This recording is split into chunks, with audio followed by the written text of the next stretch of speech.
അങ്ങനെ സ്കൂളൊക്കെ തുറക്കാറായി. അപ്പോൾ നമ്മൾ ഈ കഴിഞ്ഞ വെക്കേഷനിൽ നമ്മൾ വാങ്ങിച്ച വെക്കേഷനിൽ ഇവന് മോന് കളിക്കാനായിട്ട് എനിക്കും കൂടെ കളിക്കാനായിട്ട് നമ്മൾ വാങ്ങിച്ച ഒരു എക്സ്കവേറ്ററാണ്. ഒരു 3 ആഴ്ച 1 മാസം അടുപ്പിച്ച് നമ്മളിത് വാങ്ങിച്ചിട്ട് ആമസോണിൽ നിന്ന് വാങ്ങിച്ചത്. അത്യാവശ്യം നല്ല ബിൽഡ് ക്വാളിറ്റി ഉണ്ട്, കാണാനൊക്കെ കൊള്ളാം. അത്യാവശ്യം കുറച്ച് റിയലിസ്റ്റിക് ആയിട്ടുള്ള വർക്കിങ്ങും കാര്യങ്ങളെല്ലാം ഉണ്ട്. നമ്മളതിൻ്റെ ഫുൾ വീഡിയോ നമ്മുടെ ചാനലിൽ അപ്ലോഡ് ചെയ്തിട്ടുണ്ട്. അപ്പോൾ ഫുൾ വീഡിയോ കാണണമെങ്കിൽ നേരെ നമ്മളെ ചാനലിൽ പോവുക. ഇതിൻ്റെ ഫുൾ വീഡിയോ, ഇതിൻ്റെ ബാക്കി കാര്യങ്ങൾ എല്ലാം നമ്മൾ ആ ഒരു പരിപാടികളെല്ലാം പറഞ്ഞിട്ടുണ്ട്. പോയിട്ട് ഇതല്ലാതെ വേറൊരു എക്സ്കവേറ്ററും കൂടെ ഇതിനെക്കാട്ട് ബെറ്റർ ആയിട്ടുള്ളൊരു എക്സ്കവേറ്ററും കൂടെ ഉണ്ട്. അതും കൂടെ നമ്മൾ ചാനലിൽ പറഞ്ഞിട്ടുണ്ട്. അത് നമ്മൾ വാങ്ങിച്ചിട്ടില്ല, പക്ഷേ ആമസോണിൽ തന്നെ ആയതുകൊണ്ട് അതിൻ്റെ ലിങ്ക് ഞാൻ നമ്മൾ ഒറിജിനൽ ചാനലിൽ ഇൻക്ലൂഡ് ചെയ്തിട്ടുണ്ട്.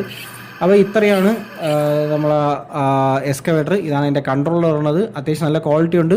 എക്സ്കവേറ്ററാണ്, നല്ല ബിൽഡ് ക്വാളിറ്റി ഉണ്ട്. ബക്കറ്റ് പറഞ്ഞാൽ അലോയിയാണ്. ഇതിൻ്റെ ബാക്കിൽ പറഞ്ഞ ഒരു പോർഷൻ ഉണ്ട്, അത് മെറ്റലാണ്. ആ 2 പോർഷൻ മാത്രമാണ് മെറ്റലുള്ളത്, ബാക്കി ഫുള്ള് പ്ലാസ്റ്റിക്കാണ്. പക്ഷേ എന്നാൽ പോലും 3200 രൂപയ്ക്ക് കൊള്ളാം. അത്യാവശ്യം നല്ല എൻഗേജിങ് ആണ്. അവൻ്റെ TV യൂസൊക്കെ വല്ലാതെ കുറഞ്ഞിട്ടുണ്ട്.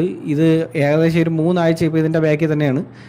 അപ്പോൾ എന്തായാലും കൊള്ളാം. നിങ്ങൾക്ക് ആർക്കെങ്കിലും വേണമെങ്കിൽ ഞാൻ പ്രോഡക്റ്റ് ഇതിനകത്ത് ടാഗ് ചെയ്തേക്കാം. പോയിട്ട് നമ്മളെ യൂട്യൂബ് വീഡിയോ, നമ്മളെ മെയിൻ ചാനലിലും നമ്മളതിൻ്റെ പ്രോഡക്റ്റ് ലിങ്ക് നമ്മളതിനകത്ത് ഡിസ്ക്രിപ്ഷനിൽ ഇട്ടിട്ടുണ്ട്. അപ്പോൾ വാങ്ങിക്കണം എന്നുള്ളവർക്ക് അതിൽ കയറി വാങ്ങിക്കാം. അപ്പോൾ എന്തായാലും അടുത്തൊരു വീഡിയോ ആയിട്ട് പിന്നീട് കാണാം.